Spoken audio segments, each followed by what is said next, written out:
This is and will be my last flight here as a crew dahil I am resigning. This has been my dream job. Kaya ako nag-take up ng nursing, kaya ako nag-experience sa hospital. It's because I want to gain experience and I want a degree that would help me become a better cabin crew.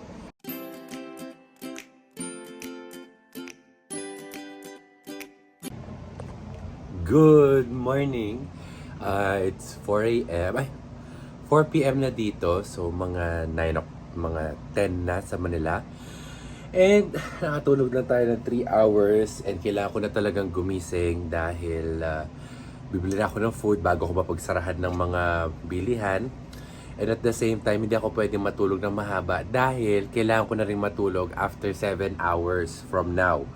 Kasi nga, may flight na ako pabalik ng Manila. So, yun ang crew life. Lagi kami naghahabol ng tulog at saka pagkain. Well, ako yun.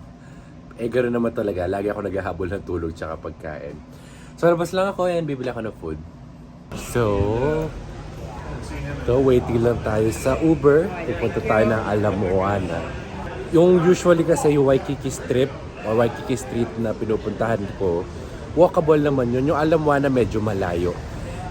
Yun ang aking first na pinuntahan nung crew ako. So, gusto ko siya puntahan as my last.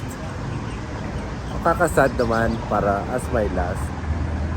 Anyway, it is what it is. Ganun talaga ang buhay. Ganun talaga ang buhay. Choice ko naman pala kasi. Nasa Uber na tayo. So, medyo fast pace lang kasi nagising ako mga 3:30. Ay, nakalimutan ko yung stand ko. Dinala-dala ko pa yung vlogging stand ko. Tapos yun pa yung naiwan ko. Grabe naman. So ito na nga, on the way na tayo sa Ala Moana. And ito ang view. Tada! Ayan. Ikot lang tayo ng konti, tapos magdi-dinner tayo ron. I don't know Ilocano language, but I have family. Oh yeah, there's a lot of Ilocano here in Hawaii. Yeah, mostly Ilocano, but Yeah. but I can't tell it too much. The difference Yeah, in here in the US, isn't it? It's English language, American English. In the Philippines, we have like more than 100 dialect per region. For our medium haul flights such as Hawaii, it's an Airbus. But if we go to a longer flight like San Francisco or Los Angeles, it's Boeing. Yeah. Preference with the aircraft, I prefer Boeing. Yeah. It's bigger and the working the galleys, it's more crew friendly. It's crew friendly. It's important for us to be able to deliver work economically and work. It gives us better work condition. The galleys are big, we can move around, we can be fast. And also with my experience with flying, every time if you fly with any airline, any airline at all, and you always feel tired after the flight, correct? But you didn't do anything. You just sit down and didn't do anything. It's because of the air pressure. You mean the amount of oxygen they put in the... No, I don't think it's the amount of oxygen. It's more of how you are being pressurized inside. If you land after a Boeing, I can still do errands. This is my favorite spot. Okay. Take care. Yes, you have a good afternoon. Enjoy your food. You too. Take care. Bye-bye. We're here. So, papasok muna tayo dito sa food court. Pero dadaanan ko lang muna. Ito ang ending ko. Dito ako kakain mamaya. Pero meron muna tayong gusto tingnan dito sa Ala Moana. Chinese New Year nga pala. Yan. Naubos yung English ko kanina dun sa sa Uber. This is for bath and body. This is bath and body. Thank you. So, Alam Juana is a very big mall. Shucks, may Louis Vuitton. Ano siya, mga branded items din. Ang mga malls nila dito, hindi aircon yung mga walking area. Pero kung pumasok ka naman sa stall or sa store, malamig, naka-aircon naman sila. Naaamoy ko na. Naaamoy ko na yung Bath and Body. Malayo pa lang tayo, naaamoy ko na siya. Favorite ko kasi yan eh. Sana may sale yung candles.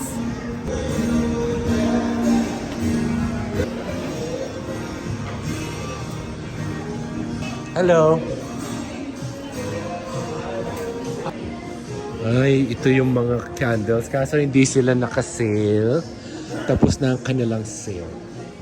So, ganda oh. Yan. Naghahanap lang ako. Ano yan? Nakabili ako ng ganyan sa Dubai. Kaso, 220 kasi yun doon. Ito 110. Mas madaming selection dito. Iba-iba. Ang ganda oh. May ano pa, bird. Bird ba yan? Kaso, hindi ko magagamit sa Pilipinas yan. Ano yan eh? Wallflower. Pampaano? Para mabango. Mabango yung kwarto mo. Sinasaksak siya. So, titigil lang ako ng scent dito. Since meron na ako ng socket.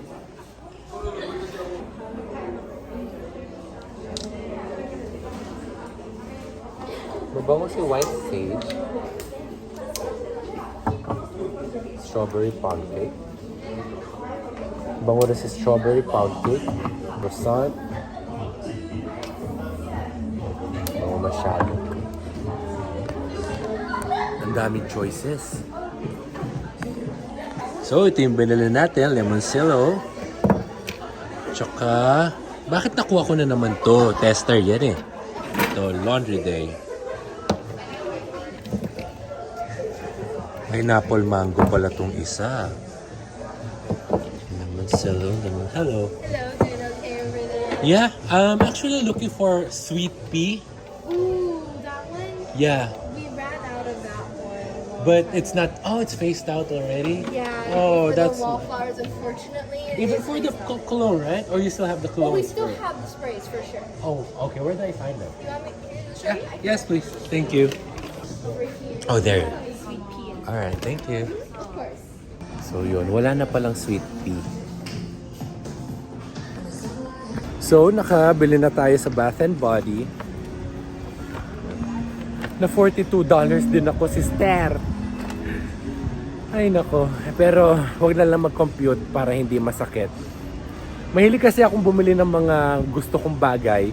Pero kadalasan, yung mga gusto ko like kandila, colognes, pinamimigay ko rin sila sa mga kaibigan ko, sa mga mahal ko sa buhay. Kasi ganoon para personality ko yun na I want to share kung ano yung the best, my best parts or favorites ko. Ganon. Andito na tayo sa kanilang pangalawang food court. Yung kanina yung unang food court nila yun eh. Ito yung isa. Tawag dito Lanai. Mahilig kasi ako mamigay. Pag kahit favorite ko siya, gusto ko siya pinamimigay para ma-experience din ng mga mahal ko sa buhay yung kagandahan or mga gusto kong bagay.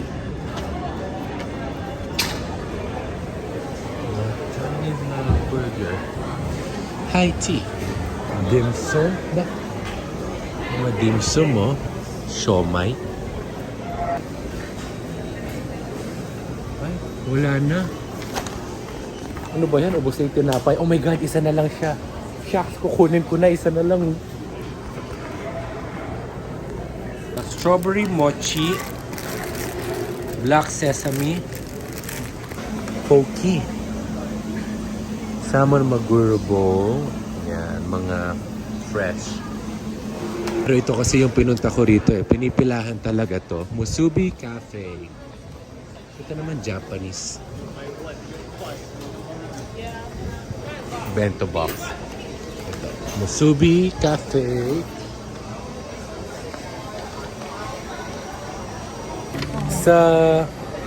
Sa pagkakaalam ko kasi, ang Musubi Cafe, meron din sa Waikiki nito, kaso doon, sarado na siya na 3 p.m. Eh ano na, magpa 5 o'clock na dito. Kaya sa mall na ako pumunta kasi alam ko rito may stock pa sila. Tsaka open sila until 8 p.m. Ito yung parang for me the best musubi in Hawaii. Gusto mo yan, Hawaii? Yan ang best musubi dito. Musubi dito sa Hawaii. So mamaya ako na lang papakita pag malapit-lapit na tayo at medyo mahaba-haba pa yung pila. 551 here in total. Sorry, how much? 551. Okay. Ang bilis ng pangyayari doon. Na ako na agad tapos nakakuha na ako ng musubi natin. So, ito na. Done na ako sa Musubi Cafe. So, anong oras na ba? Mga 5 o'clock na. Lalakad lang tayo. Papunta na ng food court para kumain.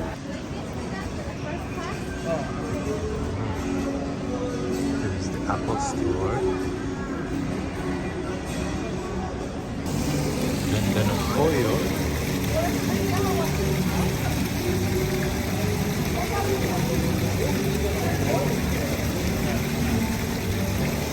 Ganda. Ganda ng yellow.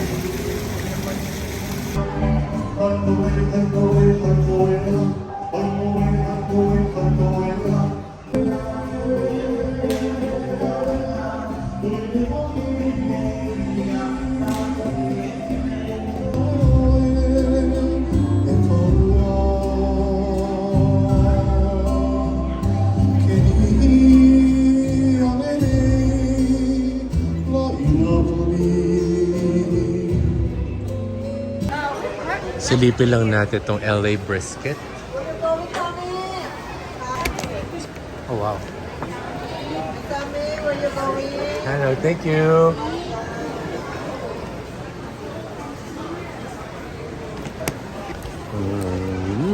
Brisket. Sarap. So yan, ito yung binibilan namin.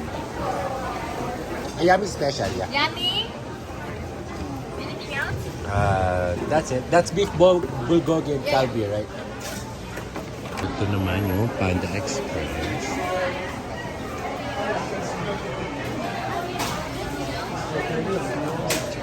Hello! Nice to see you. Sa ano ba? TikTok? Kumusta? Kakadating lang namin kanina. Ay, thank you po. Hi ka. Hi. Ano name mo? Hi, Noemi. Thank you. Nice to meet you. Shoutout mo. Sige, shoutout kita sa YouTube natin. Bye. 275. Yes, please. Thank you. Yan. So, sana tama yung angle natin. Kain na tayo. Ito na yung favorite kong food dito. Yummy. Laki. Wait lang. Nakalimutan ko kasi yung stand ko. Ano ba yun? Yun na nga lang yung dinala ko. Laki. Laki. Oh. Sarap.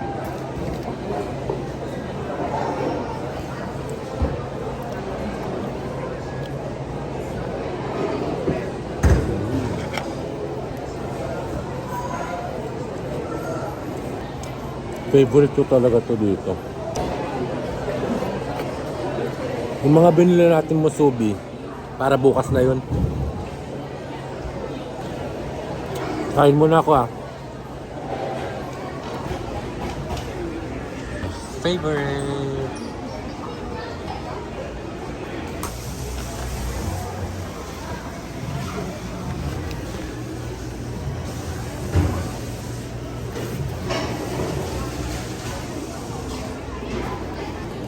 I just wanna appreciate this. Sobrang ganda oh. Favorite ko talaga. Wala yata ganito sa atin eh.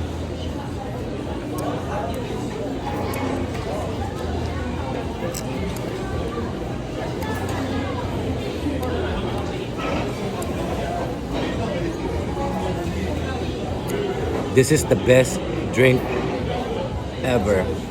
As in. Sarap. Because I am pressed with time, mamaya na tayo magchika-chika. Inumin ko lang to and then pupunta na tayo ng Waikiki. Medyo nagmamadali na akong umalis kanina sa kainan kasi tawag dito, magsa-sunset na. Eh gusto ko by sunset makita ko man lang yung Waikiki Beach for the last time. Pero 6 PM na kasi dito. Eh 6:30 sunset na. Sana umabot tayo.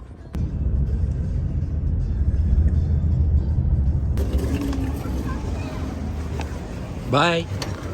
Nandito na tayo sa Waikiki Street. Papunta na ako ng Waikiki Beach. Nagmamadali ako kasi gusto ko talagang abutan yung sunset. Dito tayo dadaan sa may Cheesecake Factory.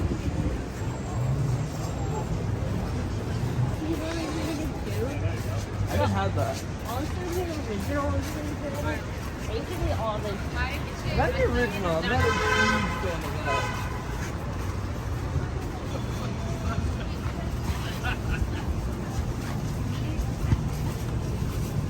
Look at these.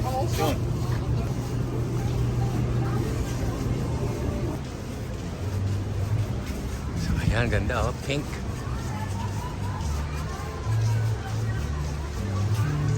And of course, the golden sunset.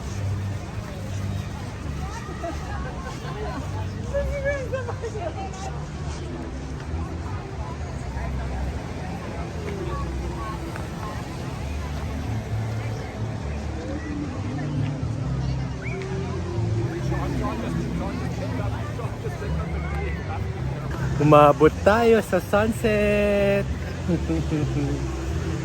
Ayan, dala ko pa yung mga pinamili ko sa Alamoana. I'm gonna miss this sunset. I'm gonna miss Hawaii.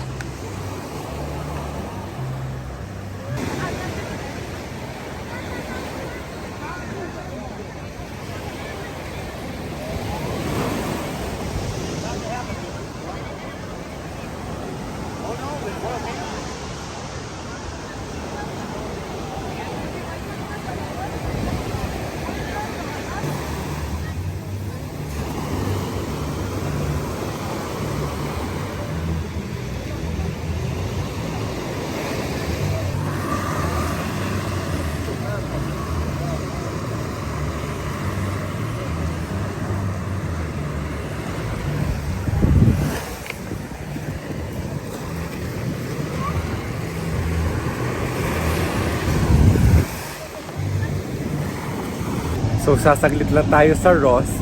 Titingin lang tayo kung may magandang dress. Magandang dress for Talia na Mara. Sana meron. Pagod na ako kasi nagmamadali ako all throughout kanina because I only have 2 hours from the time na nagising ako sa pagpunta sa mall hanggang sa abutan yung sunset.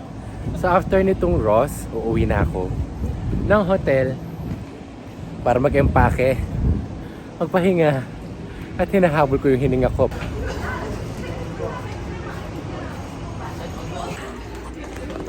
Hello.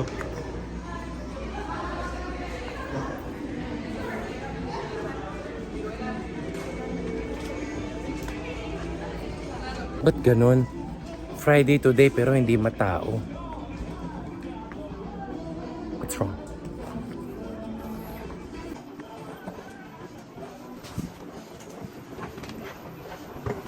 So ito, pag turn right, ay pag-akyat na nito, baby section na. Yun lang talaga yung pupunta ko rito. Yan. Shada! Wow! I love this. Agad butterfly. So ito, tingin-tingin lang. Ganda ba to? For 18 months. Parang wala namang siyang shape. Pero maganda siya. $9.99. 18 months. Parang maganda to.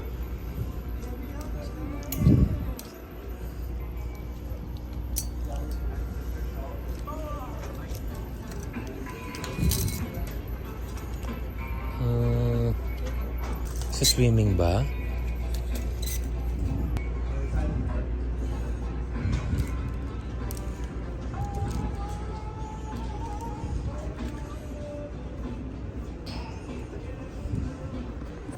Konti lang yung choices.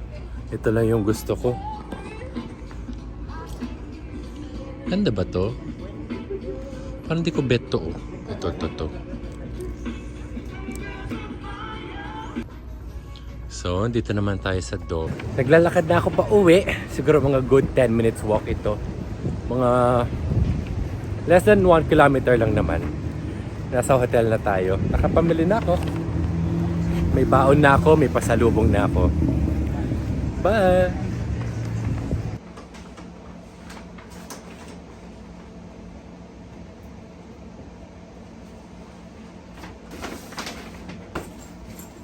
At sa mga oras na ito na ang aming night before departure day.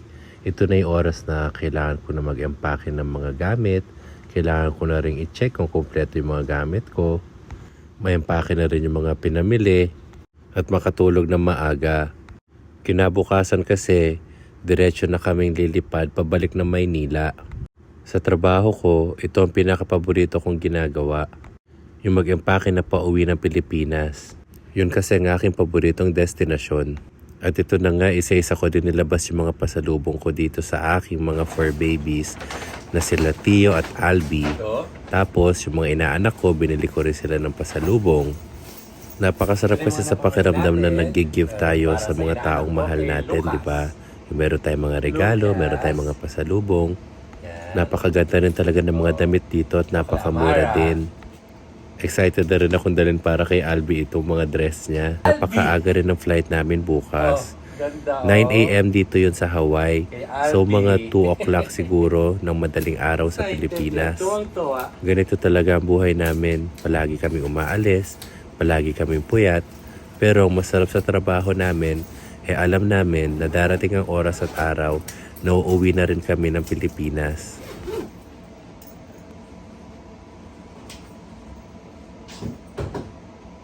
So, hi! So, yun na nga. Quick story time. Yun na nga, di ba? We flew here to Hawaii for almost 10 hours. 9 hours and 30 minutes. So, the red-eye flight kami. Ibig sabihin, gabi kami umalis ng Pilipinas. Dumating kami mga 4 a.m. Manila time na. So, puyat-puyat na sa work. And then, pagdating dito, yun nga, bumili tayo ng food para bago matulog, busog. Nag-check-in dito sa hotel and natulog lang ng 2 hours kasi pa-sunset na. So, naghahabol ako ng sunset. So, dumiretso tayo sa Alamoana, Bath and Body, Musubi Cafe, Bugs, yung bake shop. Tapos kumain tayo sa food court, sa favorite kong Yummy. Tapos nag-Uber tayo, papunta ng Waikiki. And I'm just grateful to have this opportunity to experience this one last time. One last time kasi when I upload this video, resigned na ako nun from my job. So, some other time na yung story time kung ba't ako magre-resign. Pero i-upload ko to kapag resigned na ako. So, that's why I take a lot of memories. That's why I take a lot of pictures and videos. Because one day, when I look back, I want to be able to remember everything na ginagawa ko. So, yun lang. So, update na lang ulit bukas. Kasi ako ay maliligo na. At matutulog na dahil lilipad na kami pabalik ng Manila bukas ng umaga. So, bye-bye. May chika lang ako, no? So, diba? Puyat ako kanina kasi galing work. Dumiretso ako sa mga natulog nap lang. May kailangan akong mga gawin, kumain and all. Pag uwi ko mga 8, nakatulog na ako ng 9 p.m. dito. So 12 midnight na, nagising ako. So nakanap lang ako ng 3 hours and that's like, it's now 6 p.m. sa Manila. So para natulog na ako ng 3 p.m. to 6 p.m. Ang problem ko ngayon is ang wake up call ko is 7 a.m. So paano ako matutulog simula 12 midnight hanggang 7 a.m. dito? Wala na, hindi ko na madiretso yung tulog ko kasi hindi naman ako natutulog ng ganito oras sa Pilipinas. Kaya yun, isa to sa struggle ng crew Kaya bukas, lilipad ako ng wala na naman tulog. Kaya yon, naku na chika ko lang. Kasi kahit anong pilit ko, di na ako talaga makakuha ng tulog neto eh. Dahil pinipilit ko lang mahiga nga, ayaw na. Kasi 3 hours nap na yun. Imagine 3 to 6 p.m. Diyan sa Manila ang nap. So wala na, gising na ako hanggang departure. It is what it is. I'm not complaining. I'm just telling a story. Story of my life. Bye.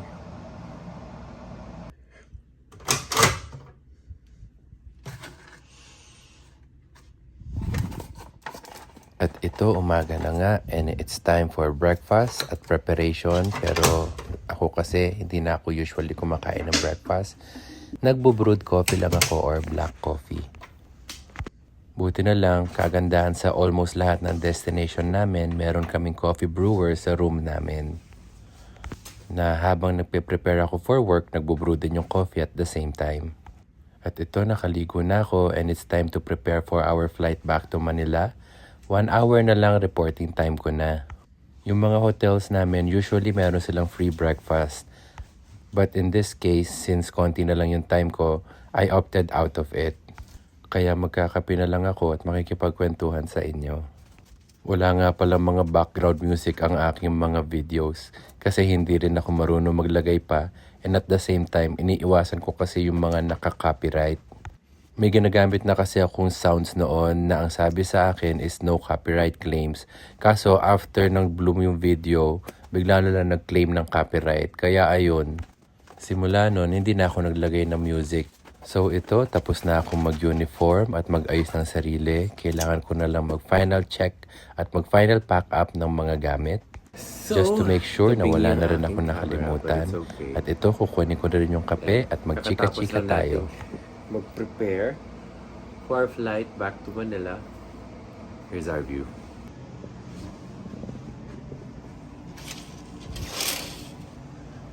Ay yung beach. Kakatapos na natin mag-prepare for our flight going to Manila. And it's 8 in the morning. Ang pick-up time namin dito is 9:15. Just enough time for me to have coffee. Tapos, pagbaba, bibili lang ako ng musubi sa ABC store ulit para meron akong baon sa flight. Gusto kasi lagi ako may baon dahil gutumin ako eh. Gusto ko lagi akong may accessible na pagkain. And ito na, this is and will be my last flight here as a crew dahil I am resigning. So, by the time na I get to upload this video, probably I have already resigned from the company I'm working for. Gusto ko lang magpasalamat for the opportunities that I have gathered, acquired in this company.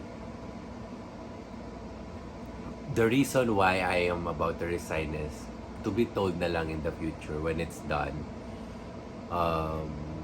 I prefer saying things or making my plans out there. I really want to share things when they are already done.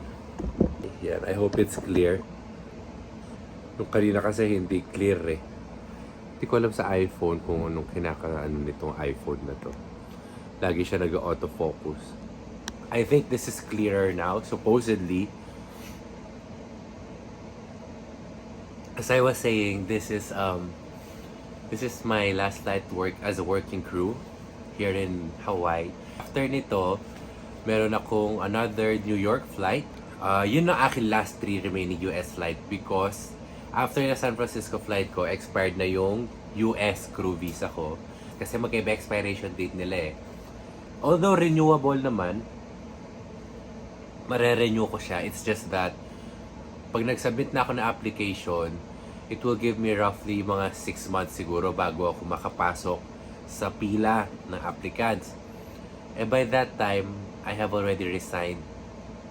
to my post. I have already resigned as a cabin crew of Philippine Airlines dahil I will be pursuing another dream, and that is yet to be announced soon. So, kukwento ko na lang kayo about that kapag nandun na ako sa journey na yon. When I'm on that journey na, I'm gonna miss everything about being a crew. I'm gonna miss everything about seeing the world.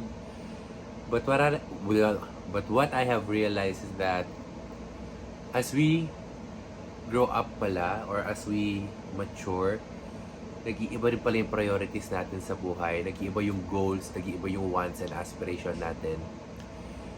This has been my dream job. Kaya ako nag-take up ng nursing.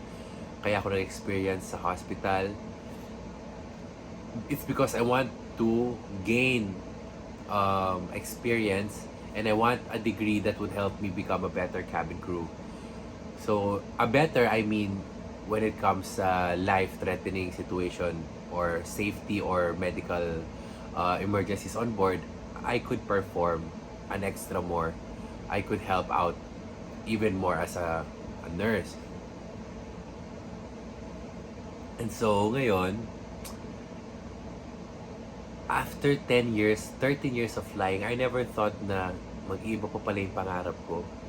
Na magkakaroon pa pala ako ng bagong goal. Na magsiset pa pala ako ng another dream. I'm sure I'm gonna miss flying. I'm gonna miss everything about the crew life. But I'm also, at the same time, excited on what the future holds. Sabi nga nila, it's okay to get comfort. Ako pala may sabi, hindi sila. For me, it's okay to get comfortable from where you are and be contented with what you have. Pero with my personality, parang I always aspire for something more. I always aspire for something else. Kagaya ngayon, kaya ako mag-resign, it's because to be continued na lang to. Anyway, reporting time ko na. I have to go. Thank you for watching and staying with me. Pauwi na tayo ng Pilipinas and mabuhay.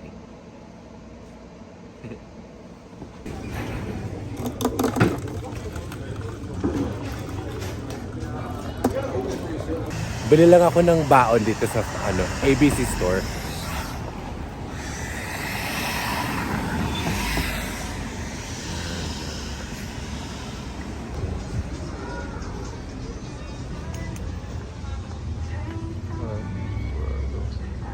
Yun yung favorite salad ko. Yung mandarin. Yan ang gusto natin. Kuha ko isa nito. Dalawa nito. 250 isang piraso. Mahal naman. Sure.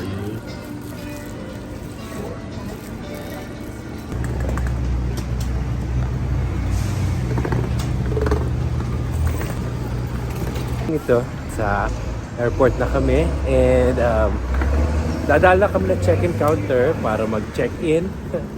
Tapos dire-diretso na ng TSA, then boarding gate. And then welcome to our flight back to Manila.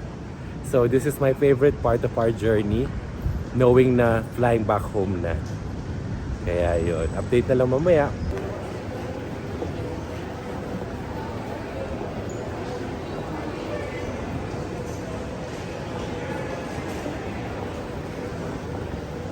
Ito, walk na kami, going to the aircraft. And that sums up our layover here in Hawaii. Sana nag-enjoy kayo sa inyong mga napanood sa kung anong crew life o ang buhay naming mga crew on a layover station. Sa susunod na vlog natin, sa New York naman tayo mag-iikot. Hanggang sa muli, thank you for watching.